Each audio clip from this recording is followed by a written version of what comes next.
I sat across from Lorraine in our favorite brunch spot, the one with the big windows and the smell of fresh coffee always hanging in the air. 12 years of marriage. And there she was sliding divorce papers across the table like they were a menu special. She had this little smirk on her face, like she just wants something big. I didn't expect it. Not the papers, not the smirk, not the way she leaned back in her chair, so sure of herself. She'd always been cunning, sure. But this was a new level, even for her. The sunlight caught her blonde hair as she sipped her mimosa, acting like nothing was wrong. Next to her sat Carter, her new guy, all muscles and a shiny watch. He kept tilting so everyone could see it. He grinned at me like he was in on some joke. I didn't get yet.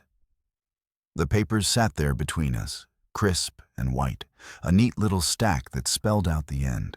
I wasn't going to give her that you're really doing this here. I asked, keeping my voice low, steady. The clatter of plates and chatter from other tables filled the silence. She left. She shrugged like it was no big deal and said it's as good a place as any miles. She hadn't called me that in years. Usually it was honey or babe back when things were softer between us.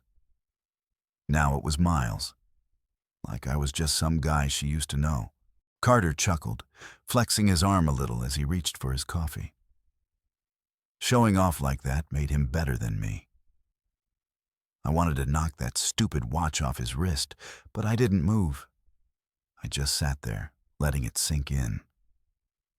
The papers had her signature already bold and loopy, the way she always signed things. She'd planned this probably for weeks, maybe months. I thought Lorraine's eyes flicked to it, and her smirk grew like she'd won already. She probably thought I'd fight. Drag this out, give her the messy divorce. She could brag about to her friends, but I wasn't in the mood for her games. I signed the receipt for brunch, pancakes, eggs, her mimosa, the whole stupid meal, and slid it back across the table.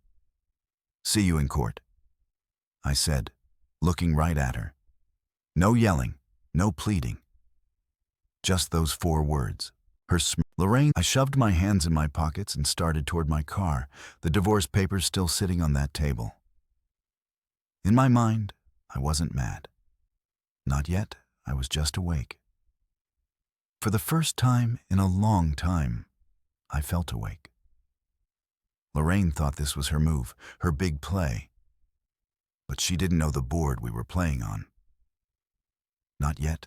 I got in my car, started the engine, and pulled out into traffic. The radio hummed something low and steady, and I let it wash over me as I drove. She wanted a fight. She'd get one. But it wasn't going to look anything like she expected. I thought about calling Jules my best friend, the guy who'd been with me since we were kids scraping by with nothing. He'd know what to say, probably tell me to laugh it off and keep moving. But I didn't call him. Yet I just drove, letting the city blur past, replaying that smirk in my head. Lorraine thought she'd won. Carter thought he'd replaced me. They were wrong. This wasn't the end of anything, not for me. It was just the beginning, and by the time they figured that out, it'd be 2. Late, I gripped the steering wheel a little tighter and turned toward home time to start planning. I sat in my office the next day, the divorce papers Lorraine had served me still fresh in my mind. But I wasn't crumbling, not the way she probably hoped. The room was quiet. Just the hum of the city outside my window and the soft ticking of the clock on my desk. I leaned this time. The truth was, I owned a lot more than she realized years ago, back when we were still happy, or at least pretending to be. I'd quietly bought Winston & Bright LLP, the law firm she'd hired, to tear me apart. It wasn't some big dramatic takeover you'd see in a movie. I did it through a shell company tied to my family's trust, a move so under the radar. Even Jules had raised an eyebrow when I told him why law firm, he'd asked, leaning against my desk with that grin of his. Because power isn't always loud, I said, and I meant it. I never bragged about money or flashed it around like Carter did with that ridiculous watch. I didn't need to. The kind of wealth I had didn't shout. It whispered, and it got things done. Lorraine had no idea. She'd strutted into that brunch spot yesterday so smug, thinking she'd hired the best firm in the city to bury me. Winston and Brutt wasn't just any firm. They were sharks known for their scorched earth tactics. The kind of lawyers who dig up every receipt and old email to make you look like a monster. She probably thought it was perfect. A way to twist the knife and walk away with half of everything. What she didn't know, what she couldn't know, was that every move they made, every strategy they cooked up, was happening under my roof. I owned them, the junior associate she probably charmed into taking her case. He worked for me, the fancy office she visited, to sign the retainer mine. It was almost funny if it didn't sting so much. I picked up the phone and dialed Jules. He answered on the second ring, his voice easy, like always. "Hey man, you holding up? After yet?" We talked for a while, tossing ideas back and forth. Jules was my coup, the guy who kept the gears turning at the holding company. I built from nothing. He knew the business inside out, knew every asset, every shadow move I'd made to grow it quietly over the years. The trust, the shell companies, the offshore accounts. He'd helped me set it all up piece by piece. Lorraine thought I was just a guy with a decent job, maybe a few investments. She didn't know about the millions tucked away, the properties, the stakes in firms like Winston and Bright. I'd kept it that way on purpose. Flashy guys like Carter showed off because they had to prove something. Me, I didn't need to prove anything to anyone. I hung up with Jules and pulled out the file on Winston and Bry. It wasn't thick. Just a few pages detailing the acquisition, the ownership structure, the legal cover I'd put in place to keep my name off the public records. I bought it. "Elias Ward, my attorney, Miles," he said when I picked up his voice. "All business. I got the heads up from Jules, Winston, and Bright, huh?" I nodded, even though he couldn't see me. "Yeah, she thinks she's got me cornered." Elias chuckled dry and quick check-in for a surprise. "You want me to pull the plug now, or wait for court?" I thought about it, picturing Lorraine's smirk again and the way she'd tossed her hair like she'd already won. "Wait," I said. "Let her walk in thinking she's got it all figured out. Then we drop it." He didn't argue. Elias was sharp. The kind of lawyer who didn't waste words got it. "See you at the courthouse." I hung up and leaned back again, the city skyline stretching out beyond the glass. Lorraine thought this divorce was her chance to take me down, to walk away with everything I'd built. She didn't know the half of it, literally the money she thought she'd get her hands on. That was just the surface, the stuff I let her see. The real. I woke up on court day with the kind of calm you feel before a storm hits. Quiet, heavy, like the air, knows something's coming. The divorce hearing was in a few hours, and I could already picture Lorraine strutting in, all polished and ready to take me apart. I got out of bed, the hardwood floor under my feet, and went through the motions. Shower, coffee, suit, nothing fancy, just a charcoal jacket and pants, the kind I'd worn 100 times to meetings I didn't need to show off. Not today, not ever. This wasn't about looking good. It was about being ready. I stood in front of the mirror, adjusting my tie, and thought about how she probably spent hours picking her outfit. Something sharp and expensive, to match Carter's flashy style. That was her game. Mine was different. I grabbed my keys and headed out the morning sun, just starting to cut through the haze over the city. Jules was waiting for me at the courthouse. He texted earlier saying he'd meet me there. No questions asked. That's how he was always there when it mattered. No fuss. I drove in silence, no radio, just my thoughts bouncing around. I wasn't nervous. Not exactly. I'd been in tough spots before, built my whole life from nothing, and this wasn't going to break me. Lorraine thought she had the upper hand, with her fancy lawyers and her new boyfriend hanging off her arm like some trophy. She didn't know what I had waiting for her. When I pulled up to the courthouse, Jules was already there, leaning against a pillar outside, hands in his pockets. He grinned when he saw me, that easy smile that hadn't changed since we were kids looking sharp miles, he said, falling into step beside me as we headed up the steps. You ready to watch her squirm? I nodded, keeping my face steady. Yeah, lettin'. Just get it done. He clapped me on the shoulder, and we walked inside the echo of our shoes on the marble floor, mixing with the low hum of voices. The place smelled like old wood and paper, the kind of smell that sticks to you. People moved around us. Lawyers with briefcases, clerks shuffling files, regular folks looking lost. I kept my eyes forward, focused. We found our courtroom, and I saw Lorraine. Before she saw me, she was standing near the front, wearing a sleek black power suit that probably cost more than my car payment. Carter was next to her, all broad shoulders and a grin. That said he thought he'd already won. He had his arm around her waist, possessive like she was his prize. She didn't even glance my way when I walked in, just tossed her hair and laughed at something. He said, her voice cutting through the room. I felt a flicker of something. Anger, maybe, or just irritation. But I pushed it down. This wasn't the time.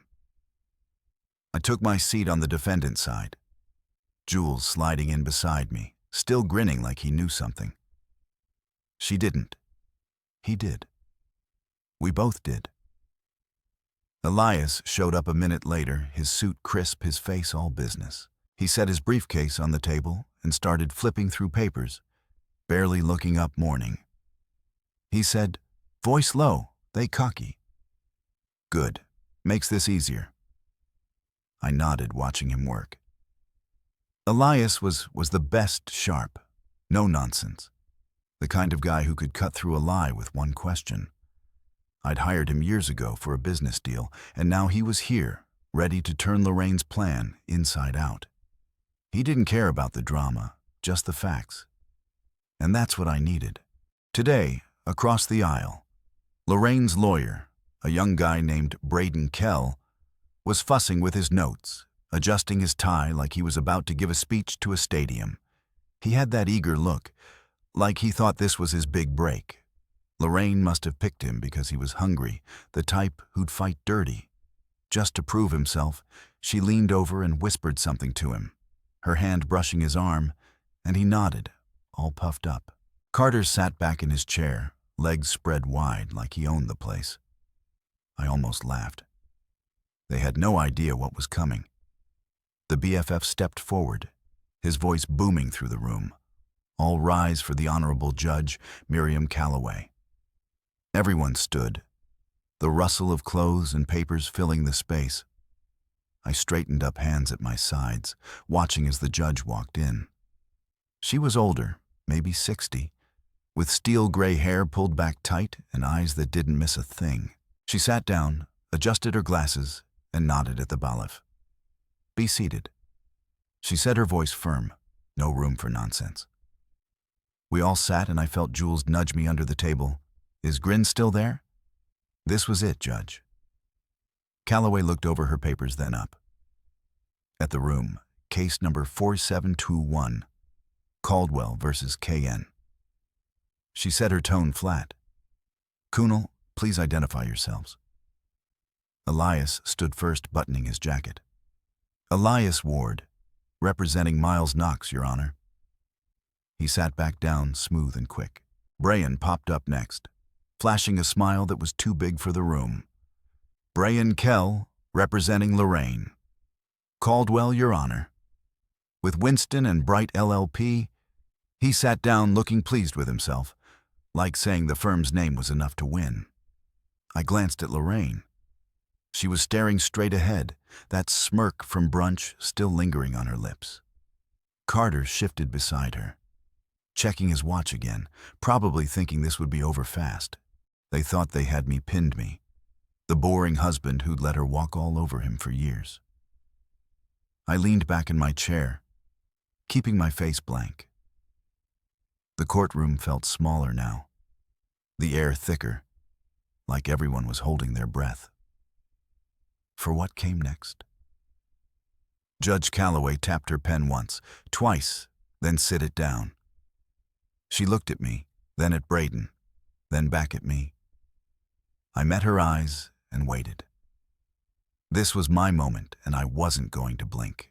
The courtroom was buzzing with that low hum you get when everyone's waiting for something to happen. But they don't know what. I sat there, hands resting on the table, watching Lorraine across the aisle. She was leaning toward Braden, whispering something, her fingers tapping the edge of her chair like she couldn't wait to get this over with. Carter sat next to her, slouched back, one arm draped over the seat like he was at a ball game, not a divorce hearing. I could feel Jules beside me, his energy all coiled up.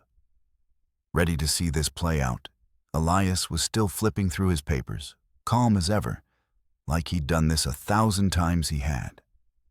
But this time was different. This time I had the ace up my sleeve. Braden stood up, smoothing his jacket, that cocky grin plastered on his face. Your Honor. He started his voice loud, like he wanted the whole room to hear how sure he was. I'm here today, representing Lorraine Caldwell, in what we believe is a straightforward case. My scent has endured years of emotional neglect from Mr. Knox, a man who prioritized his work over their marriage. We're seeking a fair division of assets, including half of his reported income and properties, as well as spousal support, to ensure Mrs. Caldwell can maintain the lifestyle she's accustomed to. He paused, glancing at Lorraine like she'd coached him on that line. She nodded, her smirk growing, and Carter gave a little snort like it was also obvious. I didn't move, didn't flinch, just watched him lay out his open, piling up words like they were bricks in a wall. He thought I couldn't climb emotional neglect. Funny how she spun that one.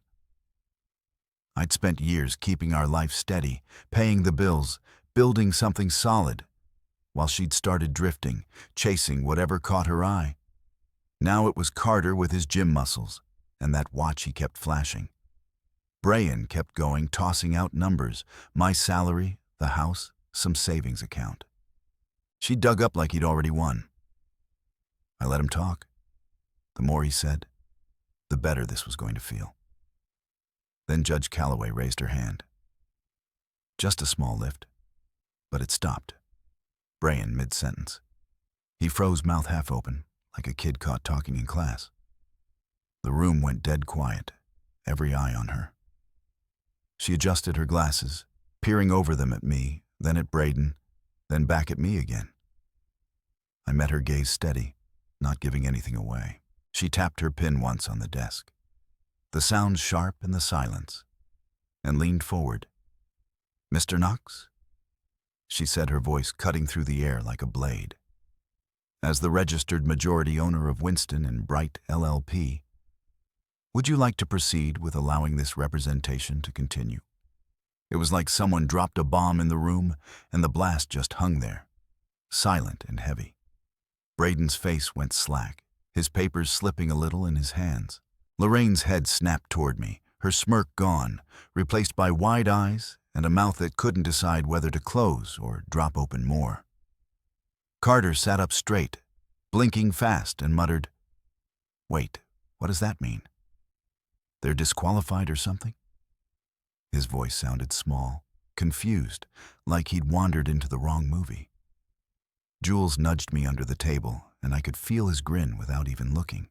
Elias didn't react, just kept his eyes on his notes. But I saw the tiniest twitch at the corner of his mouth. I leaned forward, resting my forearms on the table, and looked right at Judge Calloway. "No, Your Honor," I said, keeping my voice even calm. "I'd like to withdraw their representation, effective immediately." The words landed like stones, solid and final. Braden made a choking sound, like he'd swallowed his own tongue, and Lorraine shot up from her chair, her hands slamming down on the table. What she yelled loud enough that the bailiff took a step forward. "That's not, he can't do that." Her face was red. Now, all that polished confidence cracking apart. Judge Calloway didn't blink. She just turned her head slightly toward Lorraine, those sharp eyes locking. On her. "Mrs. Caldwell, sit down." She said, her tone flat but firm. Lorraine hesitated, then dropped back into her seat, glaring at me like she could burn a hole through my skull. Braden was flipping through his notes, now frantic, muttering something under his breath. Carter leaned over to Lorraine, whispering, "What's he talking about?" "He owns them." She didn't answer, just kept staring at me, her chest rising and falling fast. I sat back, letting the moment sink in. I could have told her years ago about Winston and Bry, about how I bought it, quietly tucked it into my holdings like a card. I didn't need to play yet. But I didn't. I never bragged, never flaunted it. She thought I was just some guy who moved money around, boring and predictable. Now she was finding out the hard way that I've been playing a bigger game all along. Judge Calloway tapped her pen again, looking at Braden. "Counselor, do you have anything to say?" he stammered, pushing his hair back with a shaky hand. "Oh, Your Honor, This is highly irregular. I wasn't informed. My firm didn't disclose." She cut him off with a look. "Mr. K, your firm's ownership isn't my concern. Mr. Knox has the legal right to terminate representation as the majority stakeholder, provided it aligns with ethical standards. We'll address that shortly. For now, I suggest you sit down." Braden sank into his chair, looking like a kid who just lost his lunch money. The room stayed quiet, everyone waiting for what came next. Lorraine's eyes were still on me, burning with questions she didn't dare ask out loud. Yet Carter shifted, uncomfortable, like he was starting to realize picked the wrong team. I didn't smile, didn't gloat, just sat there, letting them still. This was the moment I'd waited for, the one I'd set up years ago, without even knowing it had come to this. She walked in thinking she'd destroy me, but I'd already turned her weapon into mine, and we weren't done. Yet the courtroom felt like it was holding its breath. After Judge Calloway's words settled over us, I sat there, hands folded on the table, watching Lorraine unravel across the aisle. She'd shot up again, ignoring the judge's order to sit, her voice shrill as she pointed at me. "This isn't legal. He's sabotaging me. You can't just let him do this." Her hair was slipping out of its perfect twist, strands falling around her face, and her hands were shaking. Brian grabbed at her arm, trying to pull her back down his face. "Pale and sweaty, Lorraine, please," he hissed, but she yanked away, glaring at me like I'd set her whole world on fire. Maybe I had. Carter just sat there blinking, his big shoulders slumped like he didn't know what to do with himself. "Baby, what's happening?" he mumbled loud enough for me to hear. She didn't answer, just kept staring at me, her chest heaving, her eyes wild. I didn't move, didn't say a word.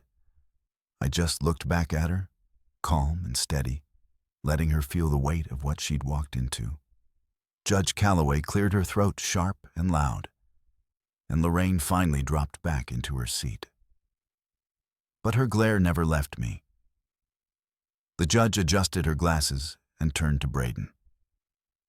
"Mr. Kell, I assume you have an explanation for why your client seems so surprised by this."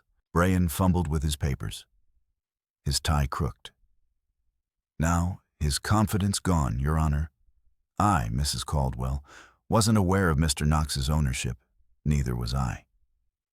There's been no disclosure, no conflict check. That Judge Calloway cut him off, her voice like steel. That's your firm's problem, not mine. Mr. Knox has the right to withdraw representation as the majority owner, provided it doesn't breach ethical constraints. Let's address that now. She flipped a page in front of her, scanning it quick. Mrs. Caldwell's intake, formed with Winston and Bright. Did she disclose her prior relationship with the defendant? Braden froze his mouth, opening and closing like a fish out of water. Lorraine snapped her head toward him, her voice low, but furious. What's she talking about? I told you everything. He swallowed hard. Turning to her, you said you didn't mention he owned the firm. You just said you were married to him. Lorraine's face went white, then red again. I didn't know he owned it. How was I supposed to know that? Her voice cracked and Carter shifted in his seat, looking at her like she'd just grown a second head. Judge Calloway didn't flinch. She just kept her eyes on Braden. So she failed to disclose a potential conflict, and your firm failed to identify it. That makes this simple. Representation is disqualified due to the omission on the intake form, Mr. Knox's withdrawal stance. She tapped her pen once final, like a hammer hitting a nail. Lorraine exploded again, slamming her hands on the table. I didn't lie. I picked your firm because it was the best, not because of them. HEK twisting this HEK cheating. The buy took another step forward, but Judge Calloway waved him off her face hard. Mrs. Caldwell, control yourself or I'll have you removed.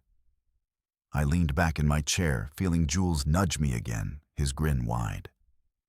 Now Elias scribbled something on his notepad, still cool as ice across the shirt. Isle Lan was falling apart, and I could see it in her eyes. She was starting to realize she'd misjudged me bad. She picked Winston and Bry because she thought it was some big, unbeatable machine that had crushed me in court.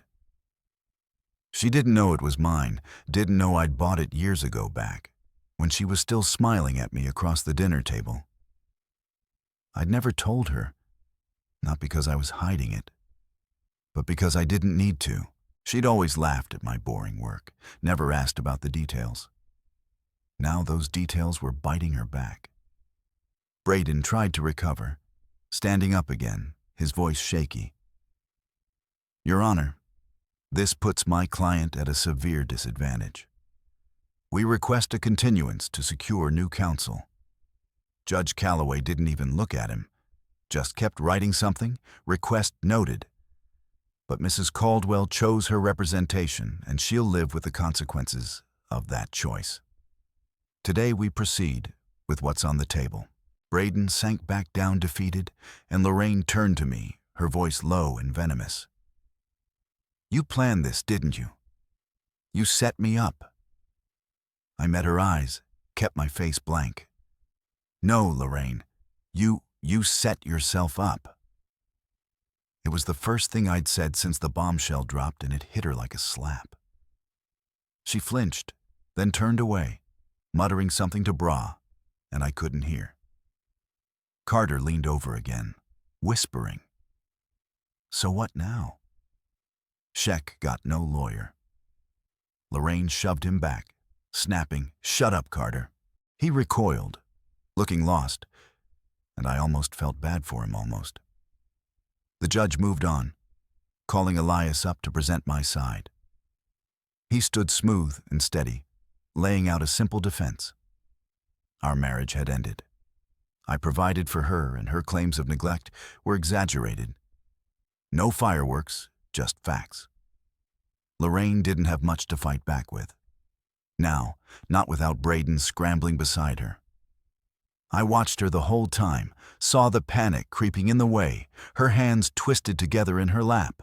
She'd walked in here thinking she'd walk out with half my life in her pocket. Now she was stuck. No lawyer, no plan, just her and Carter staring at a wall they couldn't climb.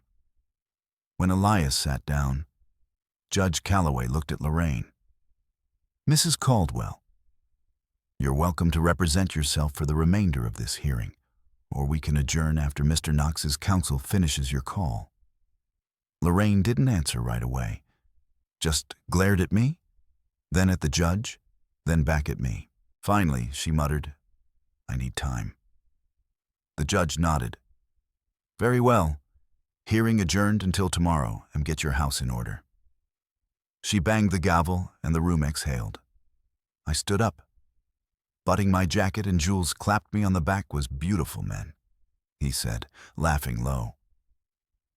I didn't smile, just nodded and headed for the door. Lorraine was still sitting there as I passed, her eyes burning into me.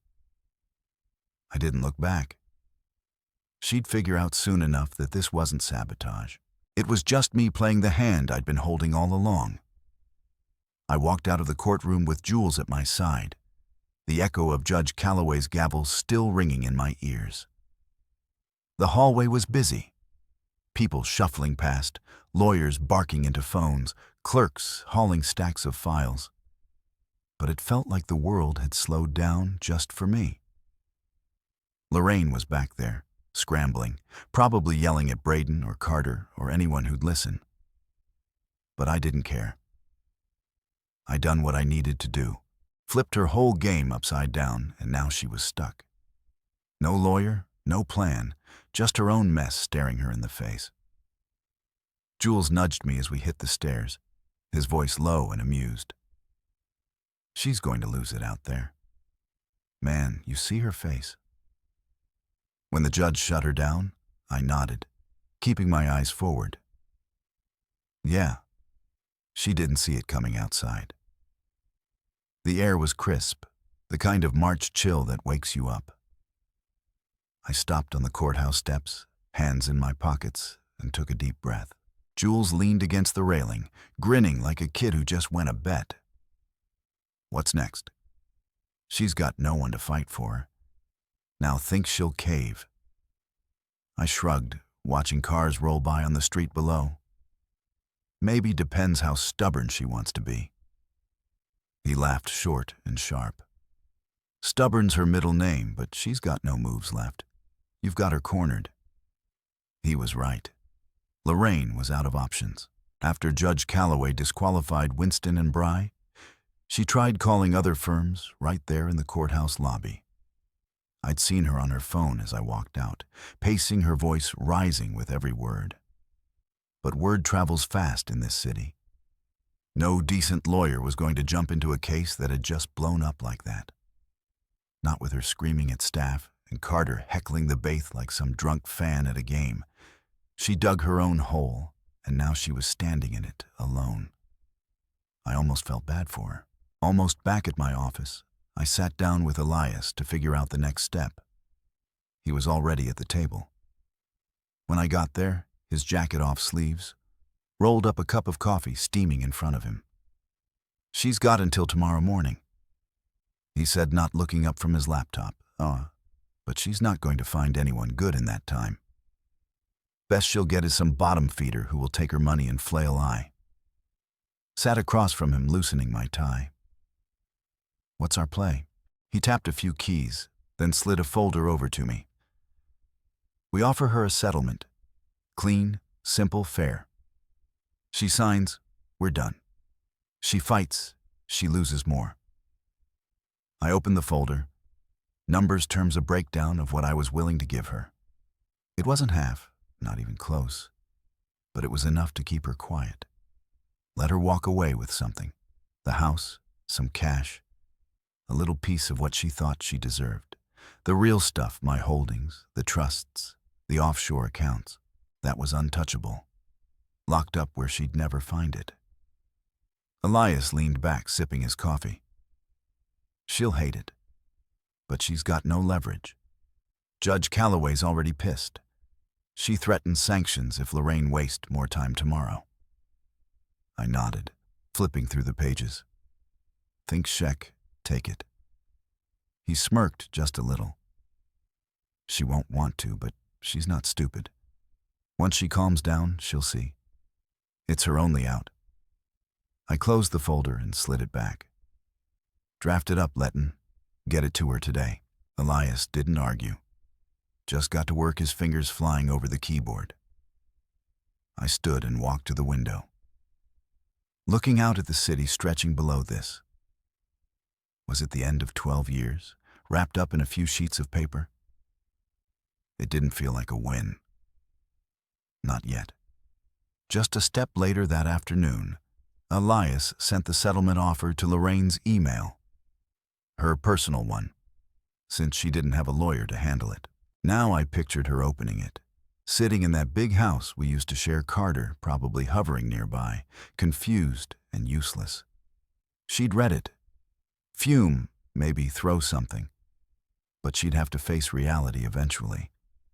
I wasn't budging, and she didn't have the firepower to make me by evening. I got a call from Elias. She responded. He said, his voice flat, says it's insulting, wants double. I told her no dice. Take it or see us in court tomorrow. I wasn't surprised. Lorraine always pushed, always wanted more. What did she say to that? I asked, leaning against my desk. Elias chuckled dry and quick. She hung up, but she rattled. Give her a few hours, she'll crack. I hung up and poured myself a glass of water, staring at the bubbles rising in it. She could fight all she wanted, but the clock was ticking and Judge Calloway wasn't playing games. Sanctions meant fines, maybe worse. And Lorraine didn't have the cash to throw around like that, not without me.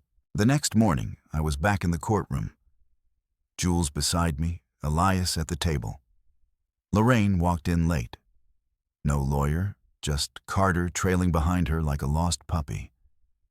She looked tired, dark circles under her eyes, her suit wrinkled like she hadn't slept.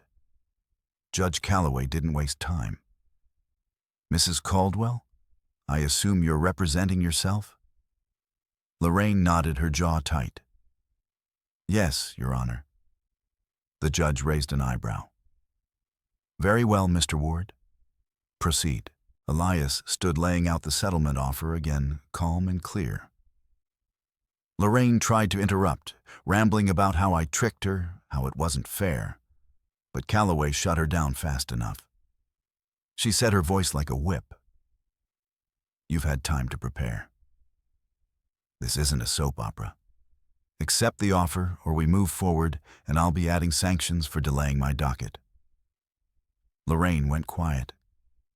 Her hands clenched and I saw the fight drain out of her.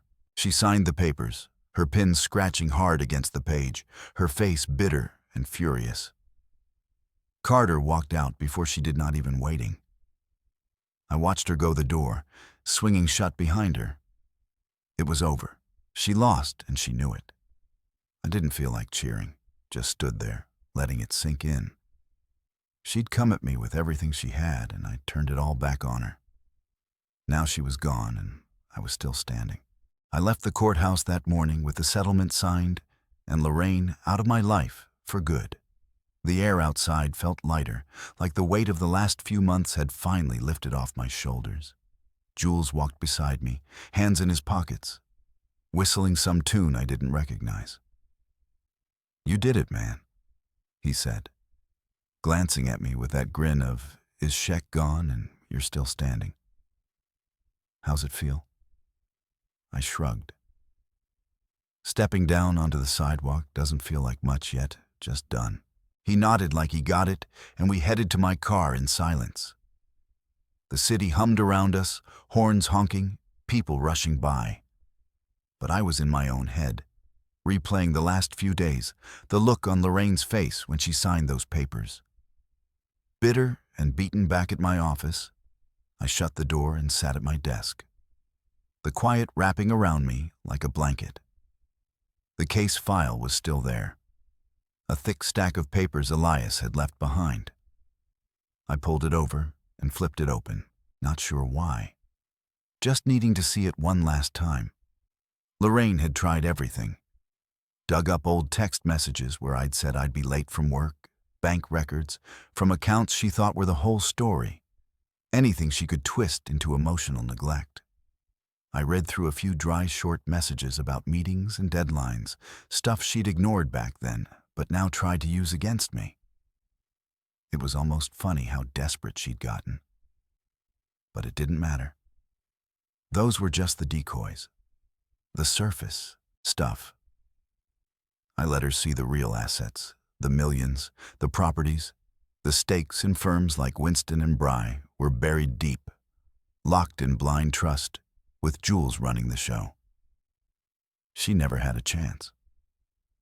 I closed the file and leaned back, staring out the window at the skyline. The sun was dipping low now, painting the buildings gold and orange. I thought about how she'd walked in with Carter, so sure she'd take me down, and walked out alone, her boyfriend bailing the second it got hard. That's who she'd picked over me. Some guy who couldn't even stick around when the going got tough. I didn't feel angry, though not anymore. I just felt free, like I'd been carrying something heavy for years, and finally set it down.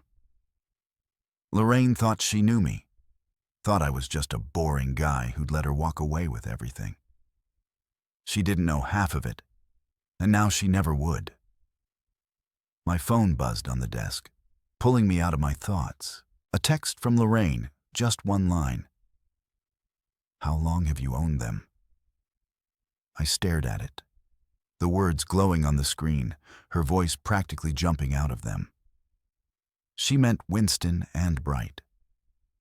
Of course she was still reeling, still trying to figure out how I'd pulled it off. I could have answered, told her I'd bought it 5 years ago, back when she was still pretending we had a future. Back when I was building something bigger than she could imagine.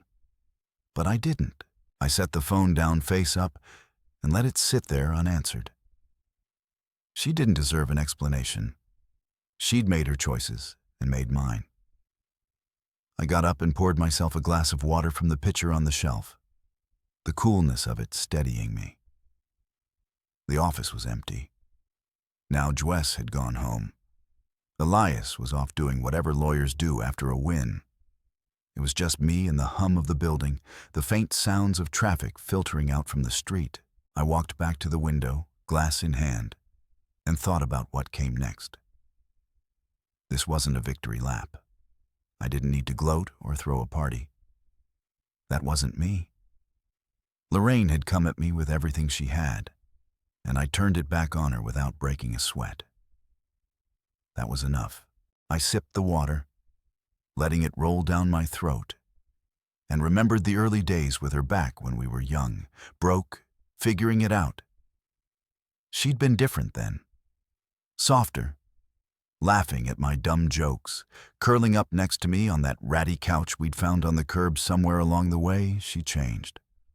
Or maybe I just stopped seeing her clearly. Either way, it was over. Now the divorce was final, the settlement locked in, and she was out of my life.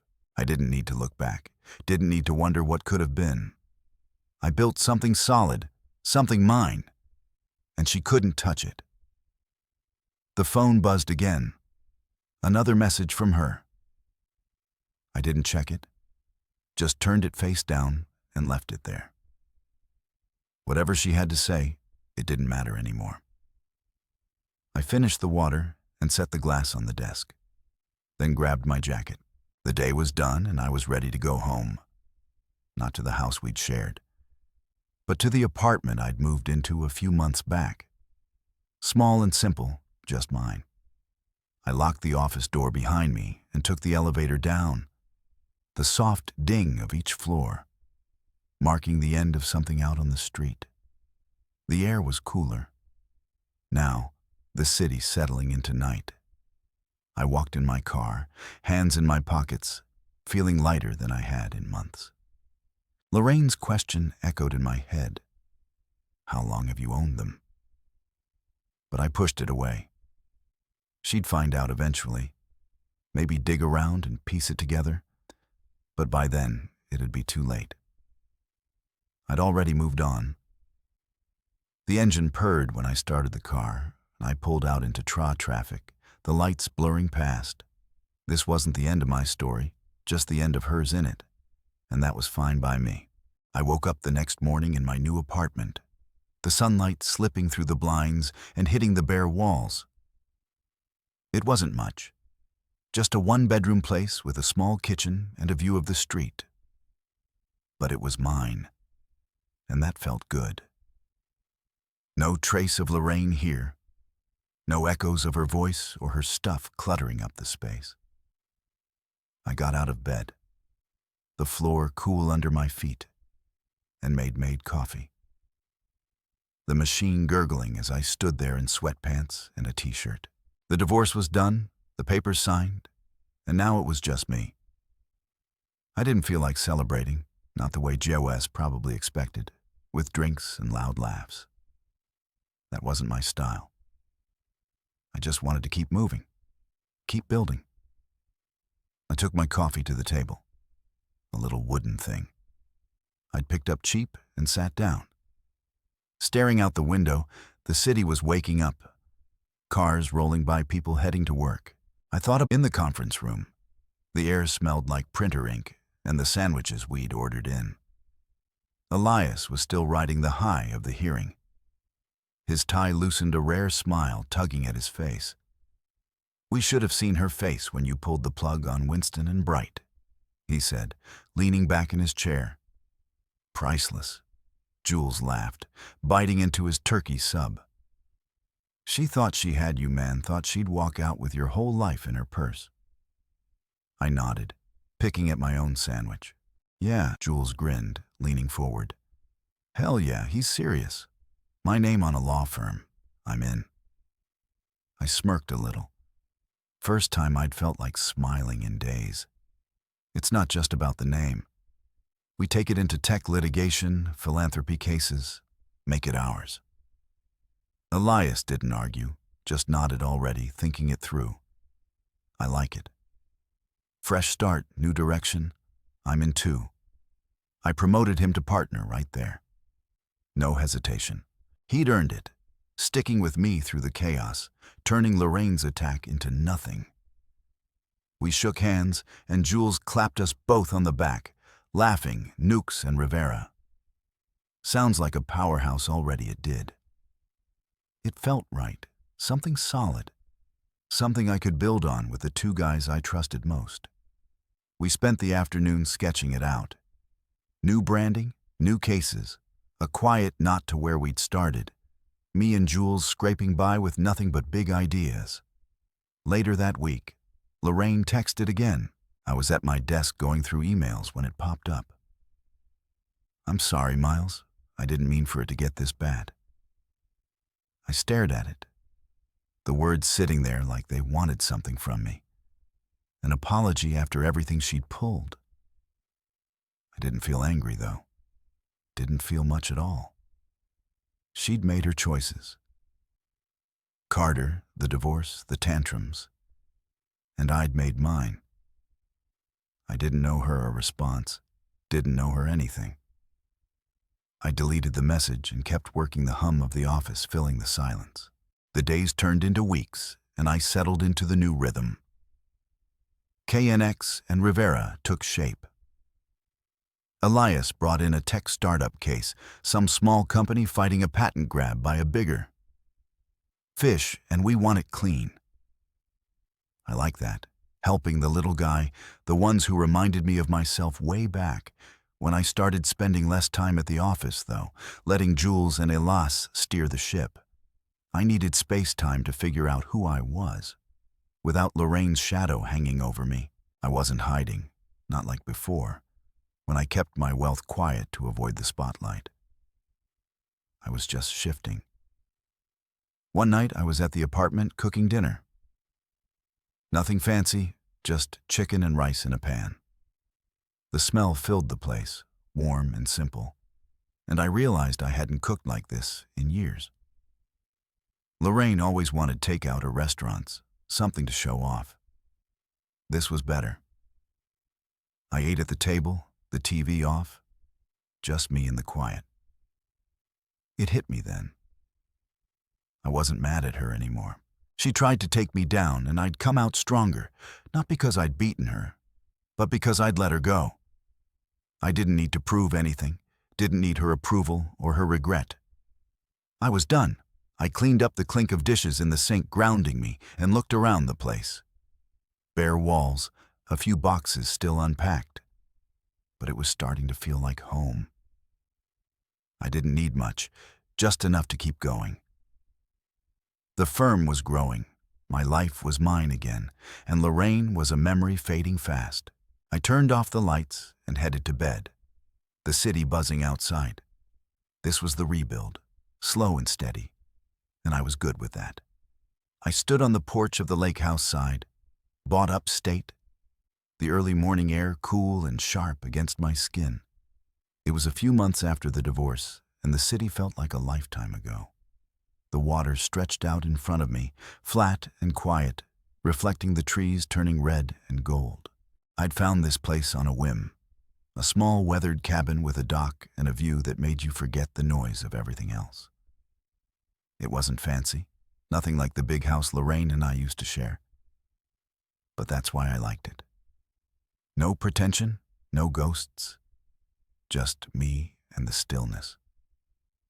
I sipped my coffee, the mug warm in my hands, and let the peace settle in. This was the real win, not the courtroom, not the settlement, just the carrots and potatoes with a knife that had seen better days, the smell filling the cabin until it felt alive. Lorraine would have hated it. Too simple, too messy, but that didn't matter anymore. I was figuring out who I was without her, and it felt good. Back in the city, I'd started mentoring some young founders kids with big ideas and no money, the way Jules and I used to be. I'd meet them at a coffee shop downtown, listen to their pitches, give them pointers on how to grow without getting crushed. They reminded me of myself at that age. Hungry, scrappy, scared, but too stubborn to quit. One guy, a wiry kid named Sam, had a plan for a tech app that could help small farmers track crops. I hooked him up with Ayaz for the legal side, gave him a little seed cash from my own pocket, watching him light up, talking when he'd leaned back in his chair and said, "You ever regret marrying her?" I paused, surprised he'd even ask. Lorraine's face flashed in my mind, her smirk at brunch, her panic in court. But it didn't sting like it used to. "No," I told him. Meeting his eyes, she showed me exactly who I didn't want to become. He nodded like he got it, and we'd moved on. No big moment, just the truth out here. That answer felt even truer. Lorraine had pushed me hard, and I'd come out the other side sharper, clearer.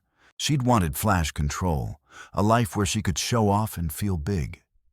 I'd wanted steady, real, something I could stand on. That's why I'd built what I had quietly, piece by piece, not for applause, but for myself. She tried to take it, thinking it was hers to claim. And I'd let her think she could, right up until I shut it down. But it wasn't about beating her, not really. It was about knowing who I was, what I'd made and holding on to it. This lake house, the firm, the kids I was helping, that was the win, not her walking away empty-handed. I headed back inside the screen door, banged shut behind me. The cabin was small, with walls, a stone fireplace, a couch. I'd hauled up in my truck. I'd left the city chaos behind, but I wasn't running. I still went back for meetings, still checked in, with Jwess and Elias. But this was my anchor. Now I grabbed a book off the shelf, some old novel I'd found in a used shop, and settled into the couch, the fire crackling low. The words blurred a little as I read, my mind drifting back to those early days with Lorraine when we'd been broke and hopeful before she'd started chasing something else. I didn't miss her, not the way I thought I might. I missed the idea of us, maybe. But that was long gone. Later, Jules came up for the weekend. He pulled in Saturday afternoon, his car kicking up just on the dirt road, and hopped out with a six-pack and a grin. "Nice spot," he said, looking around as we sat on the porch. "You going hermit on me?" I laughed, cracking open a beer. "No, just breathing." We talked about the firm Knox, and Rivera was picking up steam, more cases, a reputation that was starting to turn heads. He asked if I'd heard from Lorraine, and I shook my head. Not since that apology text she's done. He nodded, sipping his beer. "Good, you don't need that noise." We stayed out there till the sun dipped below the trees, the lake going dark, and still Jules was right. I didn't need the noise I'd spent years building in the shadows, keeping it quiet. And now I could step into the light on my terms. The real one wasn't the money or the firm, or even outsmarting lore. It was this: clarity, peace, a life that fit. I leaned back in my chair the night, settling in, and felt whole. That was enough. I leaned back, arms crossed, and watched Elias work. He was sharp as ever, laying out terror, story, how she'd been let go after asking for time off to care for her sick kid. How the company tried to bury her with paperwork and lies. She sat there, small but steady, her hands folded tight in her lap. The hearing went fast. Elias had the evidence locked down. Emails, timestamps, a manager slip up in a deposition, and the other side didn't have much to fight back with the judge. A younger guy with a tired face ruled quick. Tara won full back pay and her job if she wanted it. She didn't smile, not right away, just nodded like. She couldn't believe it was real. I stayed in my seat as the room started to clear, watching her shake Elias's hand. Her voice soft but strong. "Thank you," she said, then turned and saw me. She walked over hesitant, her eyes searching mine. "You're Mr. Knox, right? Elias said you made this possible." I nodded. Keeping it simple just helped out where I could. She smiled then, small but real. "Thank you," she said again, and headed out her steps a little lighter. I stayed there a minute, letting the quiet sink in. Elias came over loosening his tie. "Good day," he said, sitting next to me. She deserved that way. I agreed, watching the last few people file out. "Yeah, glad we could do it," he did. Didn't push. Just sat there with me. The courtroom emptying around us. This was what Knox and Rivera was now. Cases like Tara's, people who needed a hand, not just big clients with deep pockets. It felt right, like the firm was finally what I'd wanted it to be. I'd started it with Jew Wes years ago, built it quiet and steady, and now it was something more. Not loud, not flashy, just solid. I thought about Lorraine as I sat there, how she'd come at me in this same kind of room, thinking she'd tear me down. She'd walked in with her smirk and her fancy lawyers, so sure she'd walk out with half my life. But I'd already won before she even stepped through the door one, because I'd built something she couldn't touch, something bigger than her games. That day felt far away. Now, like a story that happened to someone else. I didn't hate her, didn't even think about her much. She'd faded into the background, her and Carter and all their noise. While I kept going step by step, I left the courthouse and drove up to the lake house. That night, the road dark and winding, the stars sharp overhead. The cabin was waiting for me. Same as always with walls, the faint smell of pine, the couch I had worn in over months of quiet nights. I dropped my keys on the table and started a fire, the crackle filling the silence. It had been a year since the divorce. A year since I'd turned her attack into my freedom, and I'd spent it building something new.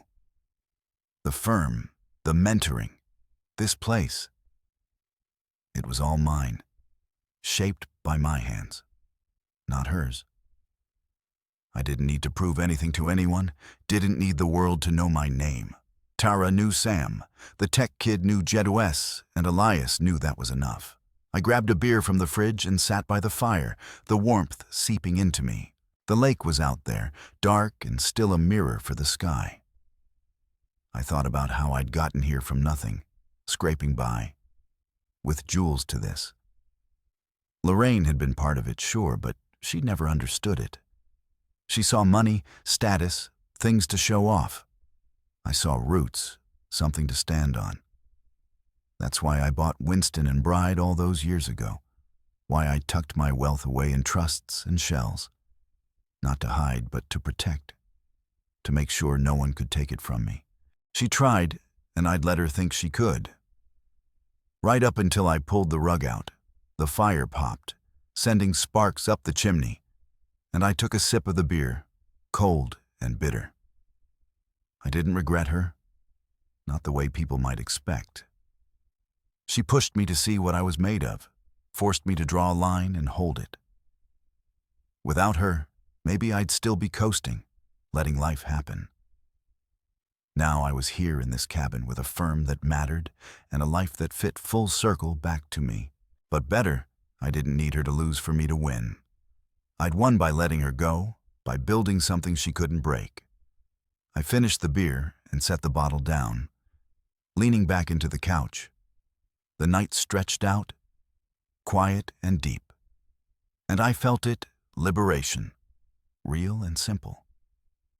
Not many people knew who I was, not the full story, not the kid who'd started with nothing, not the guy who'd outsmarted his ex in a courtroom, not the man sitting here now, whole and free.